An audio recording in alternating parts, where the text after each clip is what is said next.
Welcome to Being Curious podcast show with Counselling Reflections, a podcast where we dive deep into the human experience, uncovering stories of resilience and triumph. We are proudly supported by Moskin, a UK-based skincare line infused with sea moss. I'm going to say good morning, good afternoon, and good everything. I am blessed. I am truly blessed to have a conversation with a wonderful woman who I've known, I think, for nearly over 20 years. Her name's Baanu. But Baanu's going to introduce herself. I think you're going to really enjoy the conversation that we have because Baanu has had an enormous amount of experience working with families and individuals nationally and internationally. So I'm really excited about our conversation today. But Baanu, please introduce yourself. Tell people where you are in the world and just you take it from there. Thank you, Conessa. This is a pleasure and an absolute privilege to be talking to you. So yeah, as you says, I'm Baanu. I am based in kind of South London, Surrey, as such, and I run a private practice as a psychotherapist. But as you mentioned, we've known each other from our days in Family Children Services in London. Kind of, I don't know, maybe it was, when did we meet? Maybe 2008, 2007? Yeah, I think, oh my gosh. I think I started around about 2003. So yeah, maybe about 2008. Yeah, so I started in 2004, but obviously we potentially were in different teams and so on. But yeah, so it's been a long time. It has been a long time. And I've seen you grown in terms of, like your ideas and in terms of practice. Can you just tell people about your practice and just about your ideas in terms of your thinking around practice?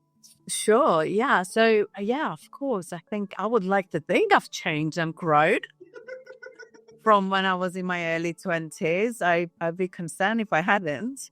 So I obviously starting from kind of more working in social services, working with teenagers at a time, and young people. I from a social work point of view, and then moving into doing more therapeutic work, kind of understanding the importance of kind of that therapeutic approach, I guess, to work. So I trained, I did a postgraduate diploma in psychodynamic psychotherapy for a couple of years. And then I think very quickly looking at our clientele at that time, I've realized, or I thought that actually maybe moving into more behavioral change, so looking at CBT or rational emotive behavioral therapy, RECBT, was the direction I then went to and did masters in RECBT. And then from there, kind of moving to more of a systemic family therapy, which then has led me to be kind of, I guess, more specializing in trauma, inner child work, kind of healing journeys. I guess all of that linking to behaviors and who we are today, and how we kind of... What made you choose those models and why are they so important? Because in itself, they're very separate, different modalities. Yet there is a link, isn't there? And there's threads that follow through. Why those models then? I think Freud was my guy, kind of starting off as a young teenager. I was always into kind of hit. And of course, that's where the grandfather of therapy sits as such, psychotherapy sits. So hence why the psychoanalytic psychotherapy was quite interesting to me.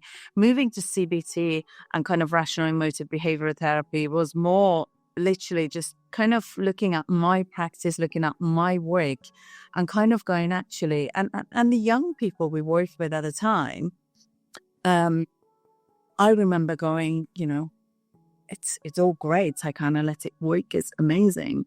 However, you kind of need to help. I see you kind of need to help people to kind of almost change where they are, how they sit themselves in a sense, or how they see themselves. So in some ways, cognitive reshuffling and kind of behavioral change is the almost first steps in order, for me anyway at the time, in order to get us to a place where we can then look back and better understand ourselves and link and have those kind of, I guess, the space and time for more analytic work, as such. So I think my progression in what I've gone to, it's been very organic and based on, I guess, my own life experiences, my work, and also my interest. So kind of then moving into kind of psychodynamic, moving into systemic was then part of where I went through my, I guess, my job at the time, and kind of being able to looking at people as part of a system was quite important, understanding the kind of overall impact of things, and then becoming in a private practice, I think for me, and also becoming a parent myself, has kind of started on this path into healing and understanding self and understanding me as a person, and then what kind of a parent I want to be and what kind of a parent I am and how I show up, which then almost from my own experience and from my own needs, I kind of then went into better understanding that. And so I then kind of, I guess, specialized in also helping others to see those. I didn't know this about you. And obviously I knew about the courses that you've done, but I didn't know how kind of the thinking behind the courses that you as well. What was it about, I suppose, the modalities that you chose? Why did you feel that parents or healing was needed, or what was it about your own lived experience that kind of made you think, well, actually, I've done this work, I've done this training, but I need to do something else. This is not enough for my clients, or this is not enough for myself. I think kind of I would like to think, I used to think I was very self-aware and very intentional in my actions and what I'm doing and so on. And kind of CBT almost helped me better regulate my emotions. So there was points in my life where I think in my kind of late 20s where my approach to life. So I come from a immigrant family. I come from a being parented by, for better word, damaged parent in that sense, in themselves, which then I guess led into how I saw me, how I saw myself within kind of my worth and my value, and in some ways kind of almost sense of belonging became so much more important than sense of authenticity. And I'm kind of almost doing, shrinking who I am as a person in order to belong. And of course, that's a survival, mechanism. And I'm grateful for it, because that helped me to get through phases in my life that kind of was potentially could have been quite challenging. And it was in some ways, but I think I kind of got through it with sense of freedom as well, if that makes sense, in some ways. So in some ways, being aware of your own kind of lived experiences and the training, just being able to kind of rewrite scripts or a narrative about yourself. 100%, exactly. So kind of exactly that, Conetta, just recognizing that we survivors, aren't we? We try, we get through life, we do anything to survive through life. And belonging is a way to survive in some ways, in society, within relationships, within friendships, and so on. kind of going back to the point where I think maybe there was a bit of a, I don't know, what do you want to call it, a kind of recognizing that the difficulty, a mental breakdown or awakening, however you want to reframe it, in a sense of what was going on for me. It was that this idea of I had to either control everything around me in order to feel safe, or, I had no control, in some ways, that things were happening to me. Kind of, I've created a life for myself that I was, my working life was fulfilling. I absolutely loved what I was doing. I had chosen, I've always had beautiful, strong female relationships in my life. But in some ways, that was my kind of safety, in a sense. So my motto for life at the time was like, I don't need a man. You do not need a man. And by that, I mean a partner, an intimate partner. That I don't need that in order to feel, in order to be whole. And I used to say, you know what? As long as I've got my girlfriends, my people, and by that again mean friends, platonic friendships, and as long as I am academically doing really well and I've got a good job, that's it. I don't need the vulnerability. I don't need intimacy. I don't need family, in a sense. It's very much, and that idea was very much from a place of fear rather than anything else. And I'm listening to you, Baanu, and there's so many things that come up in my head, but I'm just also thinking about current women. In the UK, there are more young women who are successful compared to the young men. That women have, for the first time, been able to exceed expectations, buy their own home on their own. And as a result of that, many women are struggling to find relationships that they need, or are choosing not to have children because of what the world is about, or finding out there's challenges in having it all in terms of timing and events of things. And I hear a lot of women say that. I think I even related to that at one stage, where actually, I can do this on my own. Why do we need a man? And yet at the same time, definitely scared of having a relationship that wasn't whole. How did you navigate that? How do you talk to women who are kind of have that same voice as yours?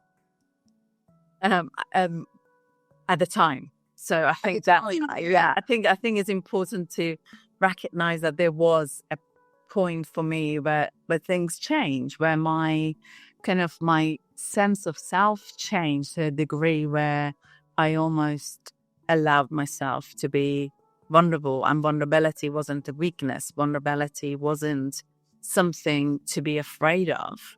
And it was, and although it was terrifying, but it was there was a lot of intentionality that went to almost rewriting the script, working through those moments, those times, by changing behaviors, for example, by changing cognitions, and kind of working quite hard to shift those.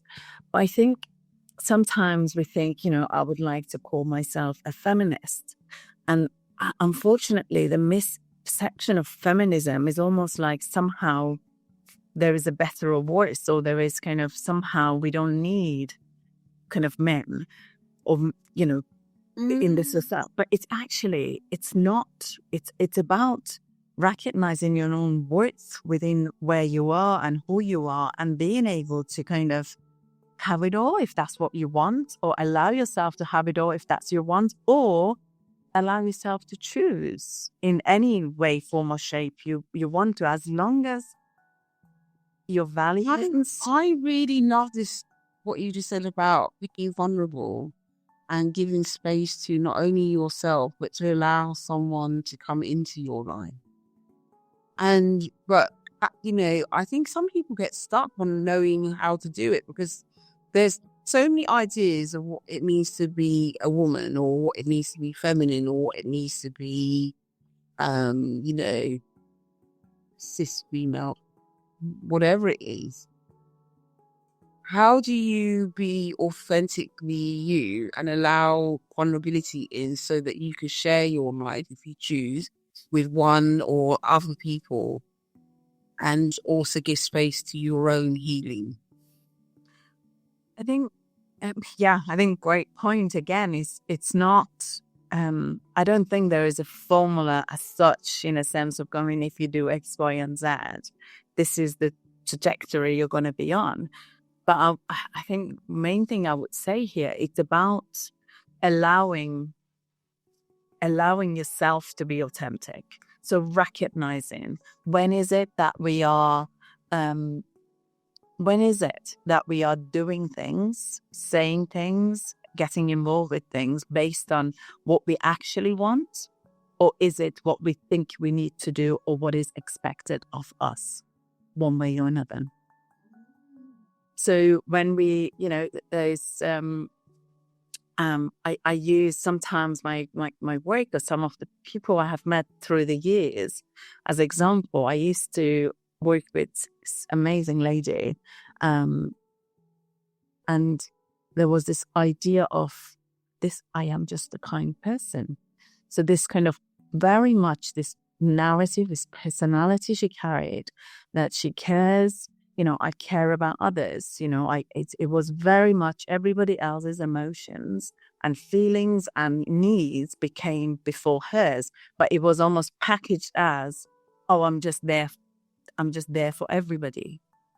And of course that thought and idea, which later on we discovered, was very much developed because of their own childhood issues and their kind of the point there was separation, and the point where they felt they have to carry their mother who was left behind emotionally in order, of course, to survive, because that's what we do. But that personality of kindness, of putting everybody else's emotions before their own, wasn't a choice. It was a survival mechanism. But then what about the socialization of choice, that women have to be kind, nurturing, and be seen in a particular way? And I don't want to kind of genderize things, because I know that there are men who are beautiful spirits and who are kind in the present. But there is a particular thing that we do, like girls wearing pink, or, in society. How do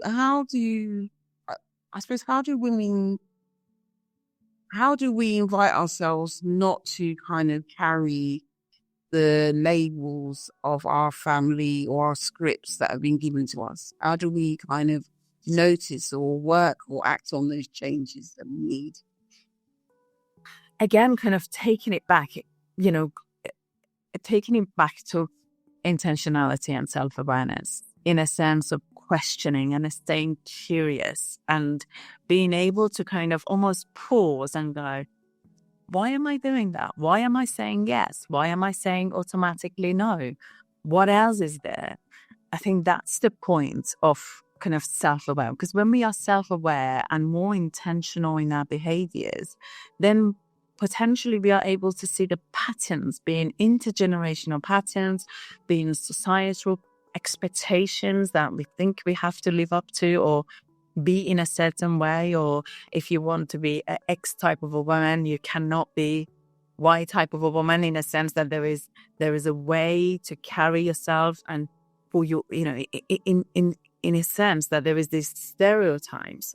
But of course, unfortunately, this is in many cultures and societies, it is being seen as these are the roles. Women are the nurturers, the carers, and men are the providers and the people who kind of do the looking after. And those, when we look at those as a main roles for us, that brings a lot of issues and kind of almost unconscious baggages that we carry with ourselves. So it's interesting in what you're saying. I wonder how does trauma exacerbate these changes that you have to do?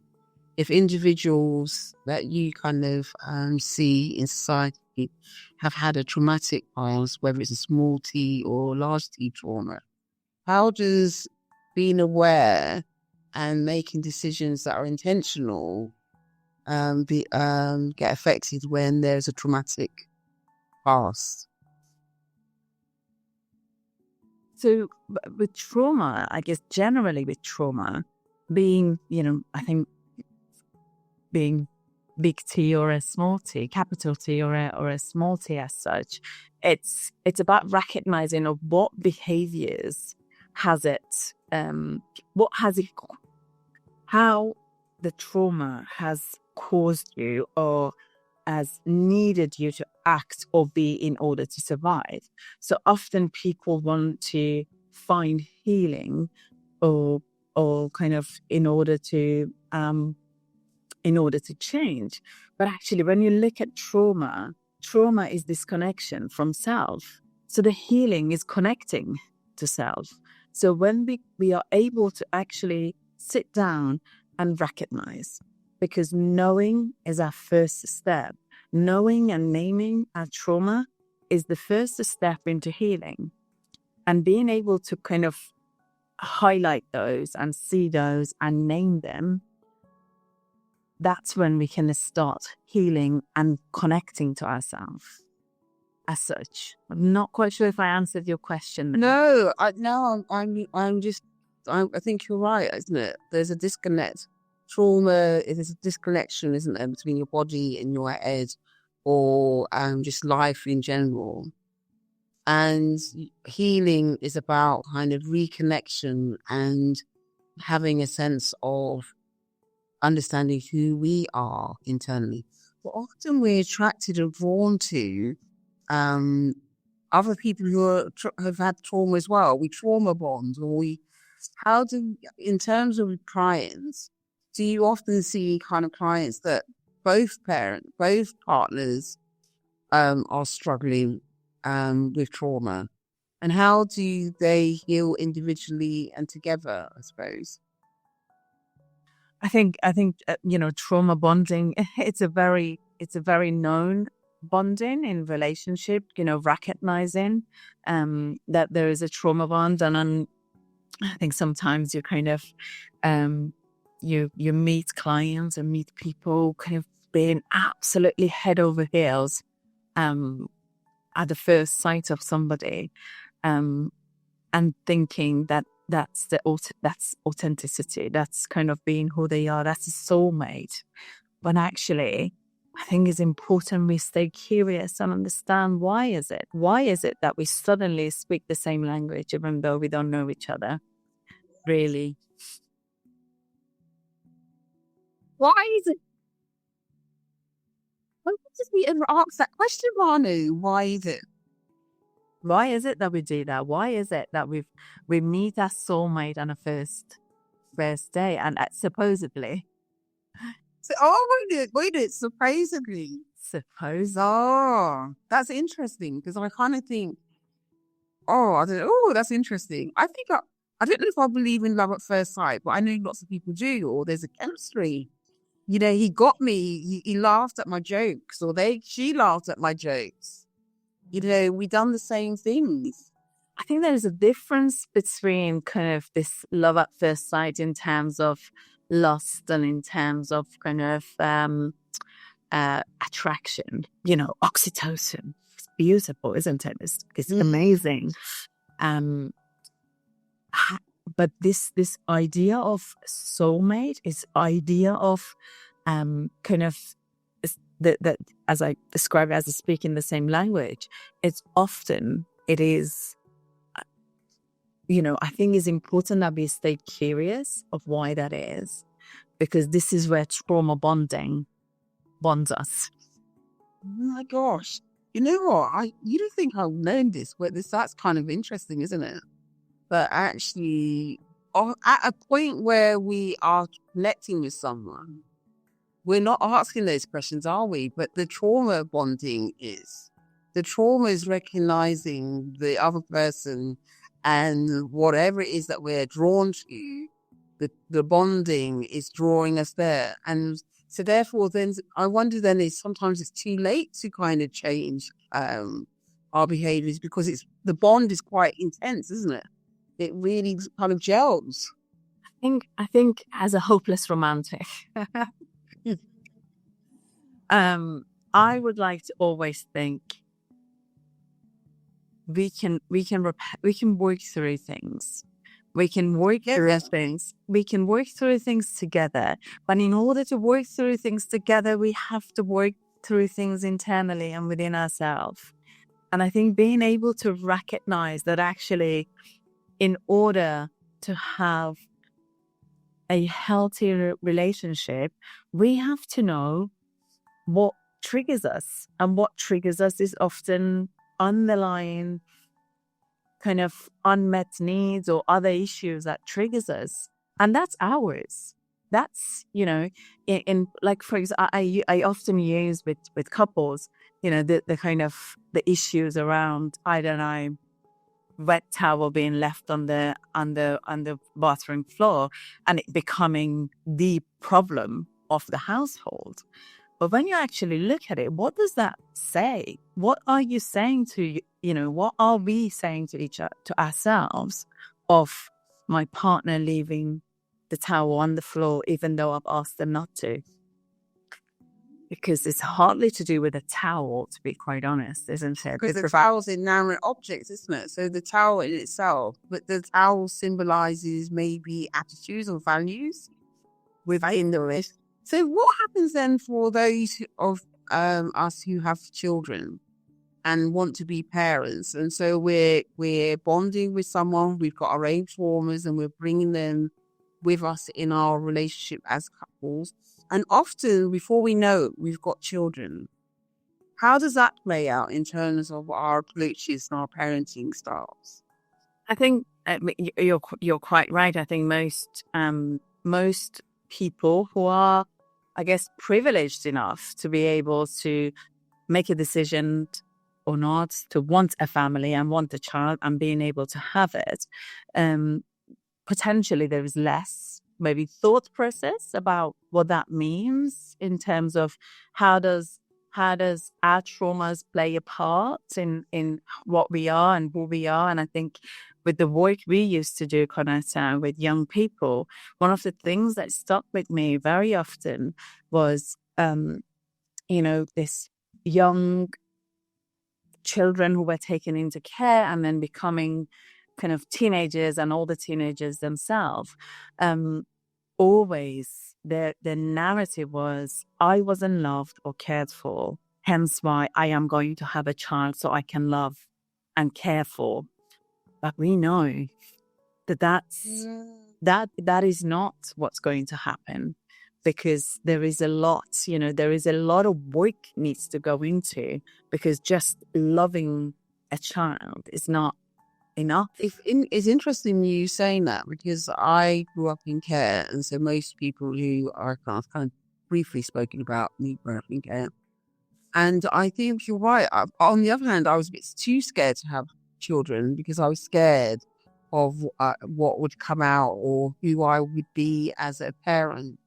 But this whole idea that my child would just love me and I would just be an amazing mum. As soon as she was born, I cried when she cried. I think I spent the first couple of years crying. Because it was quite overwhelming. And do you think these parents who come from traumatic experiences, do you think they're aware of their own trauma and how it plays out in their parenting approach? I don't know statistics, but I think generally looking at it, I don't think kind of people who potentially haven't done the work, and what that means, just understanding, kind of having emotional responsibility for your reactions, being able to recognize what's mine, what's theirs, and what are we creating together. It's not potentially as conscious. So, this idea of, I don't know, pushing buttons. Kind of, I often say to my clients, going, well, I think let's start with a point of you don't have any buttons to be pushed. And if you did, you're the one who's holding the remote control. Ooh. You don't have any buttons to push, but if you did, you're the one who's holding the remote control. And how does that land with them when you say that? So I think that it's more about, I think I often talk about emotional responsibility. And this is a rule I live my life by as such, of going anytime, regardless of what's going on in my life, wherever it is, if I feel strongly, negatively, if I feel a strong negative emotion about something, that's my cue to step back and think and look inside of me and going, what is fueling this? And by that, I don't mean when somebody, I don't know, something happens out there that warrants you to feel angry or warrants you to, feel concerned or anxious. That automatically means is internal, because there are certain things that are anxiety provoking. There are certain things that have definitely warrants being angry. But the point when it becomes overwhelming, the point when it's very intense, that is fueled by something internal that you are telling yourself. And that's your cue to step back and go, what's going on? What am I telling myself? So when our children push our buttons, so-called, I think it's important to step back going, what am I saying to myself? Am I saying I should be respected and they are not respecting me? Am I saying children should listen where they've been spoken to and they're not listening? And that is what's causing me to think about that. And how's that going to land with my child and my child's needs and their kind of who they are and how they are trying to find their kind of way through life. So I think kind of going back, that emotional responsibility, being able to be aware of that and be able to kind of step back and think about that is important in any relationship. And of course, as we know, is important in kind of those key relationships, being kind of close friendships or being partnerships or being with our children. So being able to kind of step back and recognize that, this is where self-awareness comes, doesn't it? This is where we recognize going, actually, no, it wasn't my husband or my partner who made me angry. I became angry because I was telling myself X, Y, and Z about whatever they said. It's really interesting you're saying that, because I can imagine that if you have experienced trauma and experienced difficulties in self-regulation, you've got the dynamic of the couple, you've got your internal world, and then you've got children who often just demand stuff and don't give back at the moment. They just know what they need and they express what they need. And then you've got the external factors of stress, lots of stresses happening with work, life, finances. Exactly. How do you slow down everyone's thinking then so that they can feel or hear or see what is going on and take responsibility? I think again, it's about recognizing that when there is chaos, this is when we slow down, regardless of why the chaos is there. Being you are right, somebody else is right, whatever's going on. At that point, it's not about kind of almost reacting or fixing things or correcting things. So being a parent to a child who is autistic with the profile of PDA, so it's a persistence drive for autonomy or pathological demand avoidance, and rejection sensitivity disorder, means that our house is chaos. There is a lot of emotions. There is a lot going on in our house. And one of the main things that I try to do is relate, regulate, and respond. In a sense that always taking, and again, the other way of looking at it is about connection before correction. There is no way we can correct, from a fear point of view. Yes, of course, we can fix things when we scare our children. Of course, they are there because children will obey because they need to survive and they know they are vulnerable and they need to have us on their side.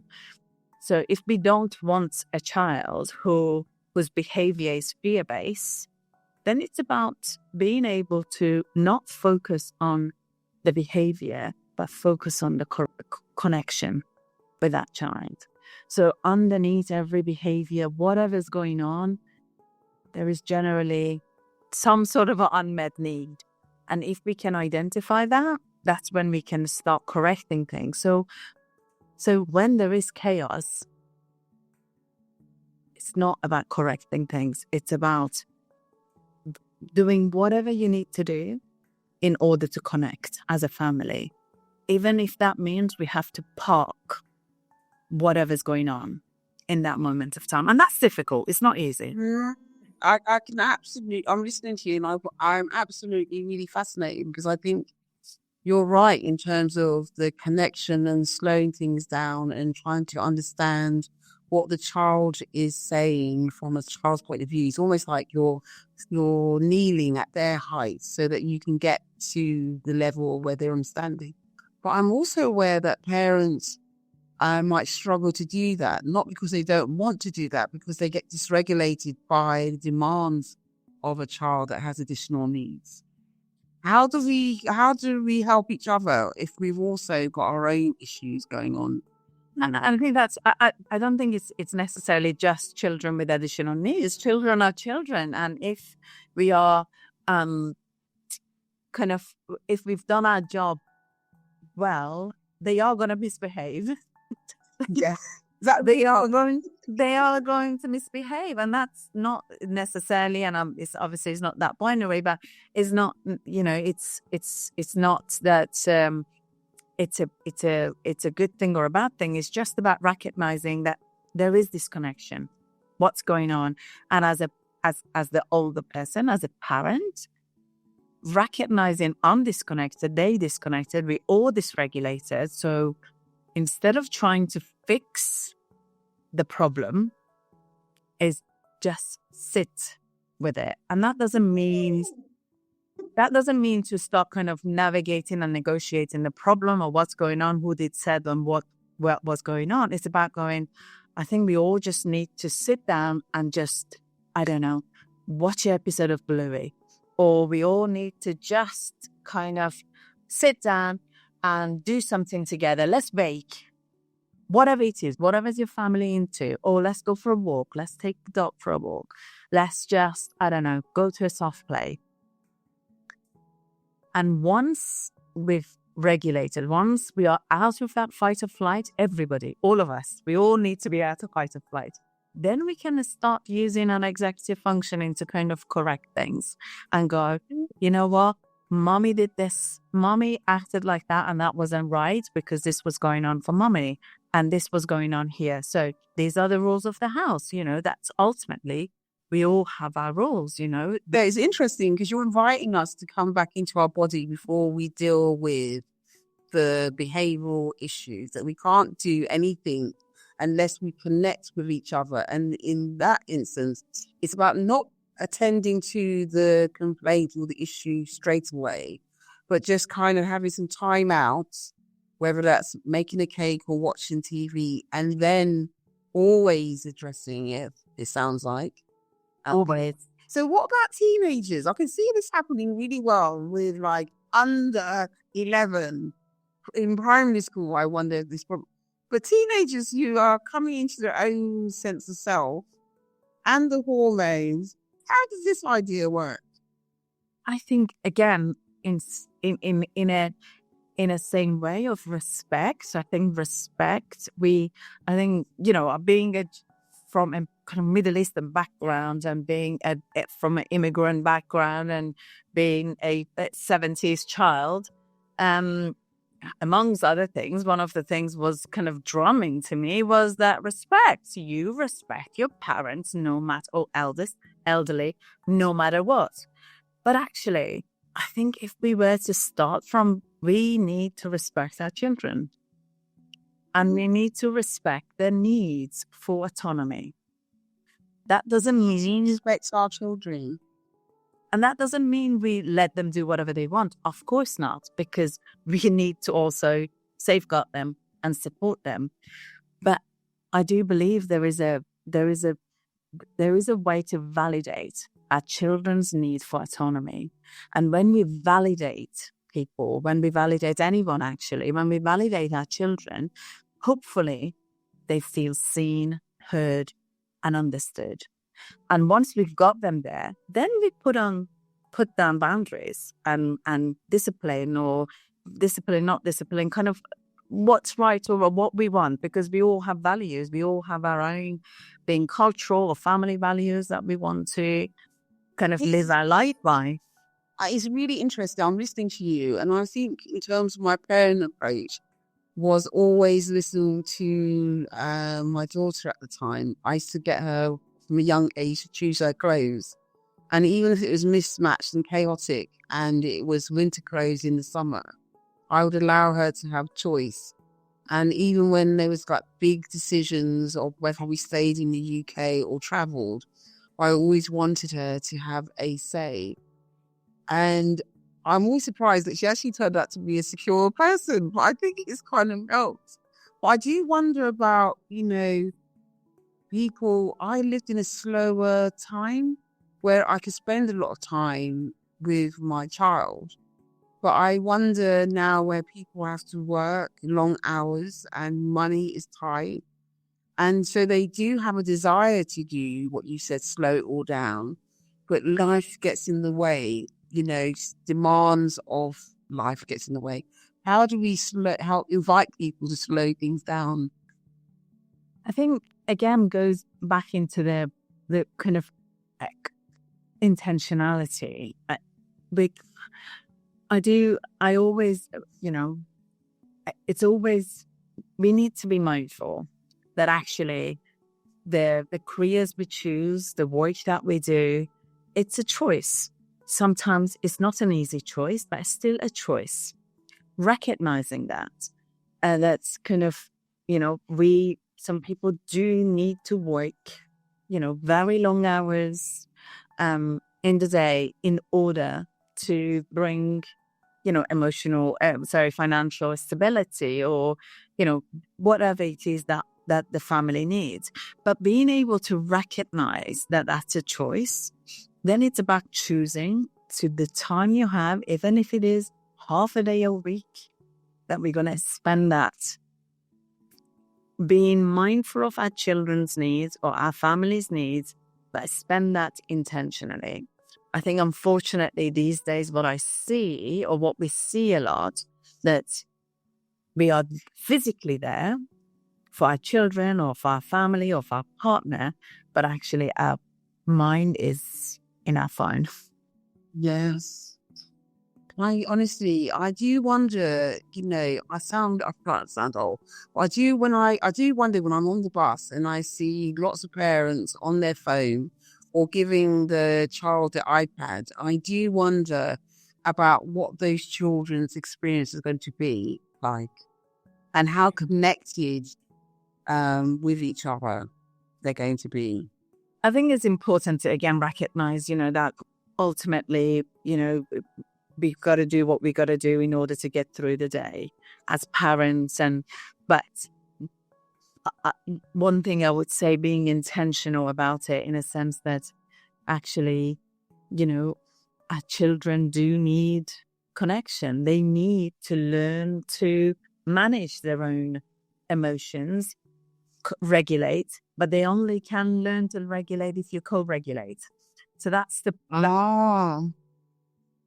So I wonder then, for teenagers who spend a lot of time gaming and hanging out with their friends, but might be struggling with life and choices and the demands of society, how do you then kind of bring them into the fold when at a point they probably want independence and spend a lot of time away from kind of doing things that families, doing things with other people online and not with their family. How do you kind of help them to kind of come back into the fold, as it were, or help parents to manage that dynamic?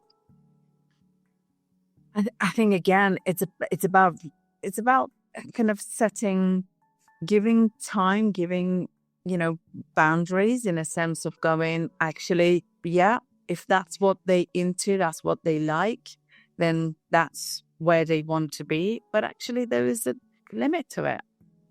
The same way we kind of, I might love what I do and I love my work, but I don't spend every day or every hour of the day. And there are times when I just sit down and do nothing, and or do something that it's about spending time with the family in that sense. So recognize it, and I guess also seeing it that children need to learn to tolerate discomfort.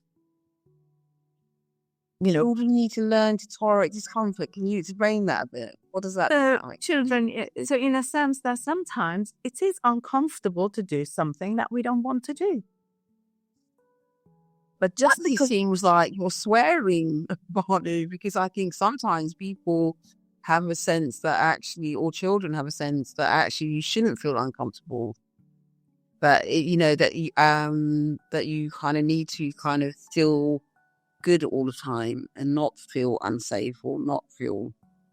Well, I think if we try to minimize or try to take away all negative feelings, then we're almost saying that we cannot tolerate sadness, guilt, jealousy, anger, anxiety, that we can't tolerate it. So when it happens, it becomes an issue. But actually recognizing having a healthy negative emotions, whatever they are healthy. They're important. They're who we are. And if we give them a space and if we accept ourselves, then our tolerance for those also increases. It doesn't mean you shouldn't be comfortable, but it doesn't mean we feel anxious about uncomfortableness, in a sense of being able to. I think, one of the things that often people, not being New Year's resolutions or however you want to look at it, is that kind of, I need to be motivated in order to do something. I need a motivation. But actually, it's not motivation, it's discipline. It's hard work. If you want to, I don't know, taking a normal thing at being losing weight or wanting to become good at something, or I must enjoy my every step of my run in order for me to run. When actually, no, you might not enjoy it, but if that's what you want to do, then it's important that you have discipline and put it. But that just seems to be going against the narrative of society, isn't it? When you kind of go on Instagram, and although the algorithms can be quite, I get cat pictures, when you go on Instagram, there's a kind of sense that you've got to achieve, you've got to be successful, you've got to eat well, there's all these pressures that kind of come from these different spaces. And it doesn't give you a sense that you actually have to suffer, because it's even the timing of things, it doesn't give you a sense of actually how true things take to change. Does that make sense? Yeah, I think you're kind of taking it to, obviously we can sit and talk about social media then and the impact of that on people's life. I guess that the other, in a sense, it's not about suffering, but it's about discipline. It's about knowing not everything needs to feel comfortable for it to be tolerable. We can tolerate. We have a lot of tolerance for discomfort. We just don't allow ourselves to feel those because we seek that kind of that comfort, from take the trendy, thing of, I don't know, cold plunges. I don't see cold plunging as, it's not comfortable, but it's not suffering. It's something that teaches your brain, teaches your nervous system that you can tolerate discomfort.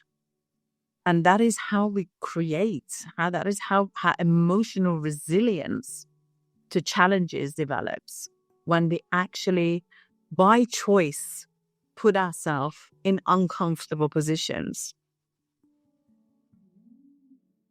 Then what does healing look like? If this is discomfort, what does growth and post-traumatic growth? But I think again, one of the reasons why people talk about the Pandora's box when they talk about their trauma or their childhood is like something that they put in a beautiful packaging thing, they just put it away and they don't need to look at it. That is discomfort, isn't it? Discomfort is about going back and opening that box and putting yourself through those discomfortable and those kind of in positions where you have to actually, go underneath that plaster that you have created.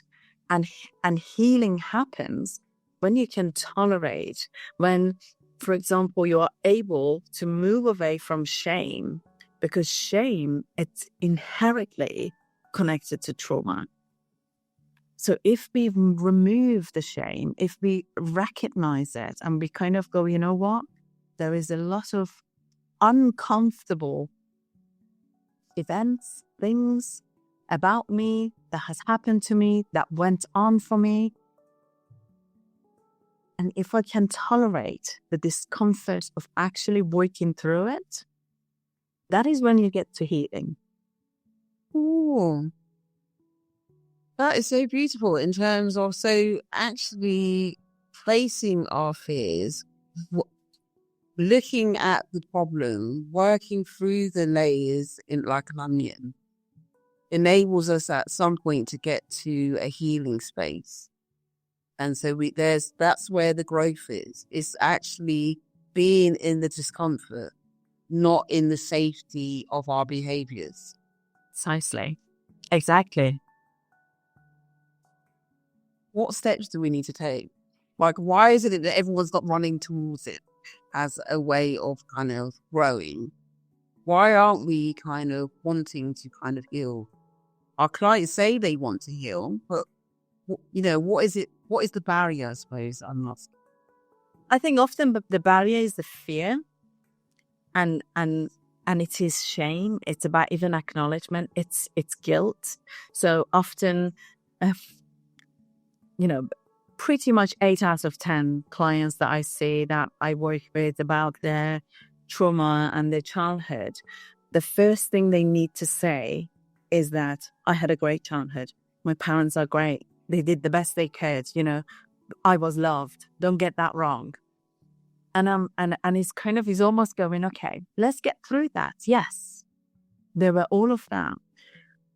But just because there was all of that, it doesn't mean some of the being, ongoing, consistent literacies throughout your life hasn't left a footprint. That's now, that at the time created a behavior that was helping you survive, a coping mechanism, and now has landed you in a place where that coping mechanism is no longer serving you. But in order to look back, in order to understand you today, we have to go back and go, why did you create? We don't wake up one morning and go, you know what? I am going to be avoidant. This is the approach I'm going to take in my life. Or I'm going to, feel that I need to control everything and I'm going to be anxious about everything in my life. You don't wake up one day doing that. Those are little things are created in our life. But when we go back and recognize where it's coming from without a blame, then we are able to take kind of steps to heal from it, and then take emotional responsibility as an adult, as a person with sense of autonomy, sense of agency, sense of kind of independence as such. Why is it important to heal from your point of view? Why do the work? What is it by doing the work? What are you hoping families can understand and achieve, or for young people or adults? Why do the work? I think we do in most reasons why we should do the work is so we don't pass it on, because we do pass it on. We do pass it on intentionally, unintentionally, generally unconsciously. We pass it on.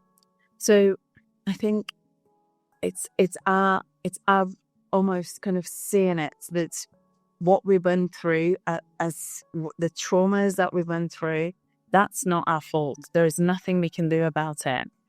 But healing from it is our responsibility, so we don't pass it on. We don't work through it. This idea of this is just the way I am, this is just who I am, this is the things that kind of impacts me, this is how my behavior is.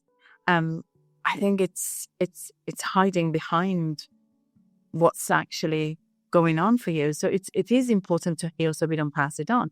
But also, again, going back, being a hopeless romantic, and that doesn't mean a romantic relationship. That means having relationship and connecting to people. I think we all deserve to connect. We all deserve to have people in our life where we can feel authentic and safe. And you can do that if you can be yourself. And that comes through healing, because shame is what stops us from being who we want to be. It's really, I'm putting my hand on my heart and I'm smiling because I think you're speaking my language. And I'm also wondering, for those who feel like, but Baanu, I can't do this. I'm really scared to do this. I've tried to do this. I've had several therapists and they haven't been able to help me. What would the first steps be from your point of view on that journey? What would I need to take? How can I heal my family? No, I know there's loads of questions there. Just getting exciting. No, it's great questions. And I think I would love to stay and talk to you for the rest of the day. But I think as a first point, in terms of looking at, so people come to therapy often, I explain this, they come to therapy when they're drowning. Being relationships, being their own emotions, being anxiety, being whatever it is, they are drowning. So the first part of therapy from my practice, it's about to help them to come to kind of dry land. So they feel that they've got the floor underneath their foot and they feel safe as such. But that's only almost the first steps in therapy, because once the water is calm and once we are not trying to survive as such, once we are out of fight or flight, that is when the work needs to happen in terms of healing, in terms of recognizing that why do I end up always drowning?